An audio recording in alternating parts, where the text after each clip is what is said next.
Hello, everyone. Mo from the Clinical Trial Vanguard, and I'm here with Dominique Demolle, who is the CEO and founder of Cognivia. Yeah, Welcome. thank you. Yeah, Welcome to you, you have some Moe, for very the invitation. Thank you for the invitation. Yeah, and it's you have great. some very interesting technology. I understand that you focus on enhancing patient retention by predicting patient behavior through cognitive assessments. Hmm. And so I can see several applications to this. One of them clearly is patient retention, right? And so when we're looking at industry data itself, it shows that about 25 to 30% of study participants drop out, and that one in three of those losses stem from behavioral factors such as anxiety, impulsivity, or even waiting motivation, right? That's according to the literature. But it's still treated as a logistical inevitability rather than a behavioral risk. So, how can sponsors and CROs start operationalizing behavioral engagement the same way they manage things like safety, for example, or efficacy, with early detection, risk scoring, and the intervention plans built into the study and the protocol itself? I would say first by collecting that information. I mean, this is clearly the starting point. If you want to manage properly behavioral aspect of a patient, you must know who is the patient, what is participant surrounding environment, SDOH factors. So it's collecting the information that is going to influence the behavior of the patient and the participant when starting entering in the clinical trial. So when you have that information, of course, you take advantage of it. You may predict the risk for a patient to drop out or not being adherent. You may, in fact, go a little bit further, identifying the type of risk. And in terms of implementation, I think it's very complementary with risk-based monitoring. It's another type of approach, more proactive rather than retrospective, but really having identified the risk, then you may prevent it from happening. And this is really what we are looking for, reducing the dropout in clinical trials. So, I did some further digging into the literature, and one diabetes study uh, dropout fell from 45% down to 16% after researchers added mid trial interventions. So, like more frequent check ins, for example, or cognitive engagement and social Yes. support. So, it's one of the clearest demonstrations that psychological reinforcement can actually make a difference with retention, right? So, from your perspective, what separates interventions that really genuinely change patient behavior from those that simply increase touch points without impact? I'm sure you are referring to the DPP trial. So it's fantastic, really. It demonstrates that, yes, the community support, engaging the patient, knowing about the personality of the patient may really decrease the risk of type 2 diabetes. It's just phenomenal. So it's really the proof of concept that, yes, this behavioral technology may really improve the outcome at the end.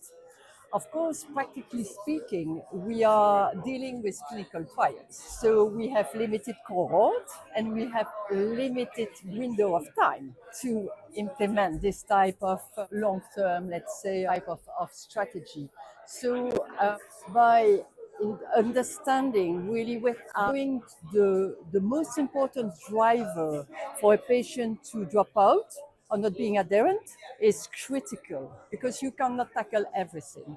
And of course, a clinical trial is very complex by nature.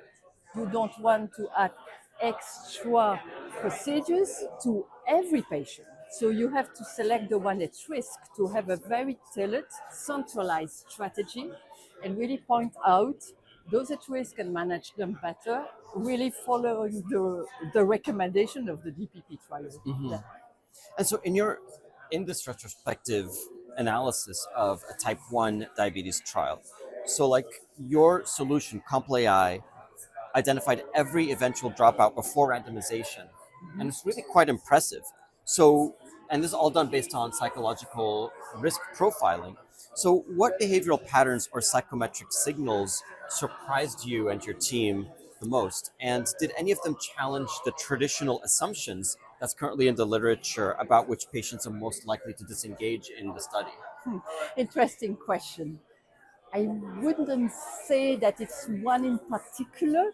It's more about the combination of multiple factors. And of course, the ranking, the importance of those factors vary from one patient to the other, but it's about not only the traits in reality, of course, SDOH, socioeconomical factors, but also the status of the patient or awareness about clinical trial are very important. Okay, so it's really making sure to understand what are the most important in triggering the risk to really address that. So I think it was the best outcome from the trial. So sponsors routinely, and we're talking about the data management folks, they routinely over sort of budget and overestimate the actual trial's required number of subjects to receive the statistical outcomes, ranging from 10 to 20% more over enrollment, Yeah. right?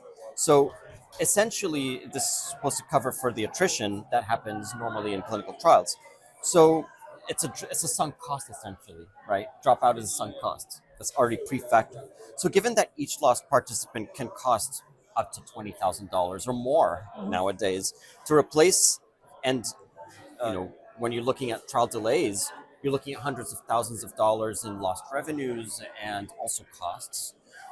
How do you make the business case for reallocating that attrition buffer towards predictive prevention using behavioral AI with psychometrics? Yeah, very, very interesting question. Of course, you may think about, as you have mentioned, the how you monetize that in terms of time, in terms of study grants, etc. So absolutely, absolutely true. But I think there is another component you may think about. It's the quality of the data, because of course we are all looking for having the trial completed as soon as possible, the compound reaching the market as soon as possible, and of course innovation reaching the patient. But at the end of the day, we are extremely interested in the risk benefit. And if you think about the intent to treat analysis, this is evaluated by patient dropping out. So your measure of the true efficacy and safety of your compound at the issue of the clinical trial may be negatively impacted by the dropout as well.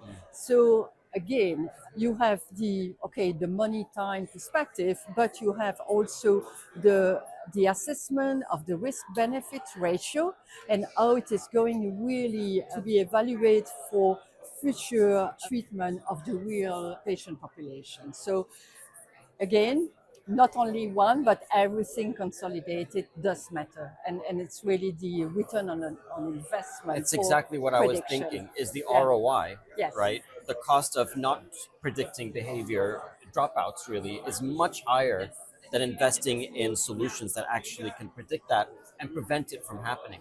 Exactly. Absolutely agree with you.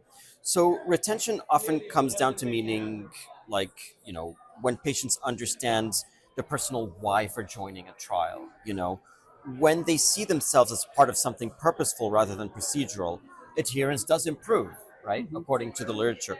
How do you think AI can help foster that sense of ownership or motivation at scale, especially across diverse populations with different values and stressors and patients in varying socioeconomic, as you mentioned, socioeconomic backgrounds or racial backgrounds, for example, Right. or even certain communities? Definitely, definitely. I think that for, we have to acknowledge that not all patients have the same background, same information about what is a clinical trial to start with.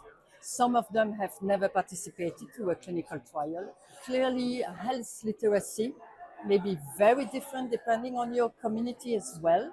So making sure that you coach the patient, you support the patient really in understanding in particular of those two aspects is a phenomenal help and will leverage the motivation clearly.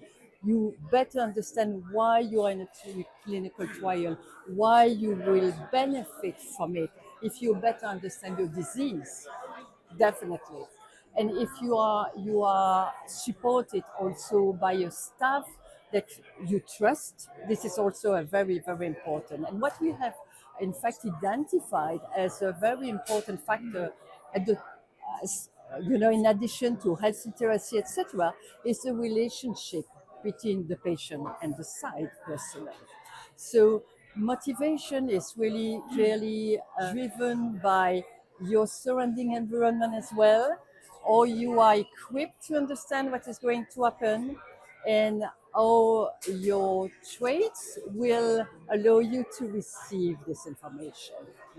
Side effects, for example, your anxiety about side effects will influence. So, yeah, I think we have to consider the full picture, and this will definitely help to improve the motivation of a patient. And I can tell you from my experience with working with community sites, we run a community site in California, and it has everything to do with the relationship between the patient and the site. It may not necessarily even be with the PI, but even the nurse practitioners, for example. I agree. So that's Absolutely agree. key, Yeah. absolutely key. I Yeah. think you hit that Yeah. spot on. Right. So research shows that stress, uncertainty, and perceived lack of control can directly impact compliance. Uh, so as AI systems start to evolve, do you envision tools like Compl AI being able to integrate in real time behavioral psychological cues, like things like the tone of voice, for example, or engagement frequency, or even biometrics in midst of the trial to anticipate dropout before it happens? Yes, I think it's a must. I think we have to enrich the data type that we collect. So, merging AI with digital health, for example, would be extremely powerful. And as you mentioned, biometrics, yes. For example, understanding the emotional status of the patient, in addition to the personality, could be really nicely captured by biometrics. But at the end of the day, we have to keep the ethics also as a very important factors in what we are going to add. And we have also to keep in mind that there are some practical challenges. We are aiming to simplifying clinical trials. So we have to be extremely aware of adding procedures after procedures after procedures, not only for the patient, but the site personnel as well. So combination does not go without optimization. And and really, if you keep those different drivers, the ethics, the simplification, but capturing the right information and have a really nice balance between those different attributes, then clearly I think we are looking for a future where we hope we will definitely reduce the dropout even more than we do at the moment. Thank you so much, Dominique. Dominique Demolle, everyone, who's CEO of Cognivia. Thank you so much for Thank you to you, Moe. It was a interviewing with pleasure, us. as always. Thank you very much.